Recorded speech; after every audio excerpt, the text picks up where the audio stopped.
गणपती बाप्पा मोरया, मंगलमूर्ती मोरया. संकष्टी चतुर्थी निमित्त आज Chaudhari family vlog हे यूट्यूब चॅनल आम्ही क्रिएट करत आहोत.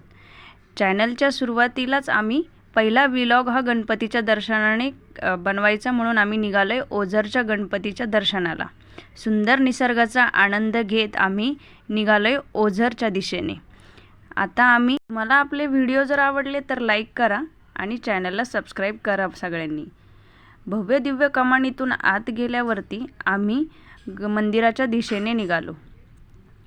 मंदिराच्या दिशेने गेल्यानंतर पावतीवाल्या काकांनी पिऊकडून पैसे घेऊन 20 रुपयामध्ये आम्हाला वाहन पार्किंगची पावती मिळाली.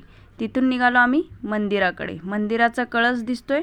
एकदम छान असं भव्य आणि सुंदर असं वातावरणामध्ये आम्ही गाडी पार्क करून मंदिराकडे दर्शनासाठी जातोय. पार्किंगमध्ये गाडी पार्क करून आम्ही सगळे निघालो मंदिराकडे. पिऊ आणि देवाला तर मंदिराकडे जाण्याची फार उत्सुकता. जाताना पूजेसाठी सामान घेतलं. हार, नारळ, दुर्वा, हळदी कुंकू गणपती बाप्पांसाठी घेऊन.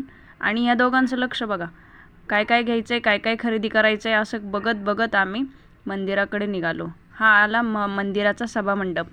इथून आतमध्ये चप्पल बूट्स वगैरे काढून आम्ही मंदिराच्या दिशेने निघालो.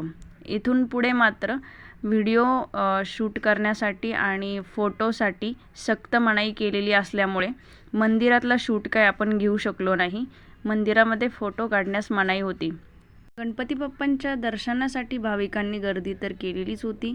लाईनमध्ये उभा राहून सर्वजण दर्शनासाठी गणपती बाप्पाच्या एक झलक बघण्याची आशेने सगळे उन्हात उभे होते. दर्शन करून आल्यानंतर आम्ही निघालोय नारळ फोडण्यासाठी. इथे नारळासाठी तर मी एक नवीनच मशीन बघितलं ज्यावरती आपण नारळ सोलू शकतो. हाताने वगैरे ओढण्याची गरज नव्हती. नारळ सोलून नारळ फोडण्यापर्यंत तिथे छान व्यवस्था केलेली होती.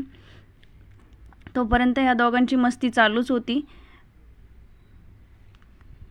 पप्पा नारळ फोडणार आणि आपल्याला नारळाचा प्रसाद खायला मिळणार या आशेने दोघं अगदी खुश होती.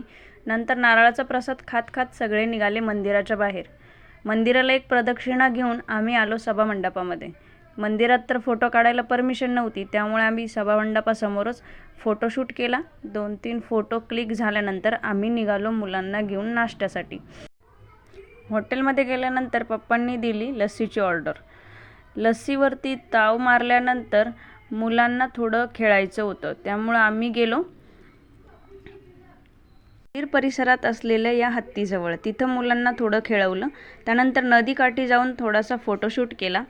फोटोशूट झाल्यानंतर घरी जाण्याची तयारी केली. पण ते पिऊला काय मान्य नव्हतं. तिला आणखी थोडा वेळ थांबायचं होतं. पावसाचं वातावरण झाल्यामुळे आम्ही बळजबरीने घरी निघालो.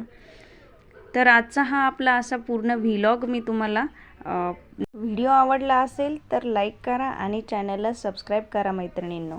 आणि आपल्या चॅनलला नक्की सपोर्ट करा. थँक्यू.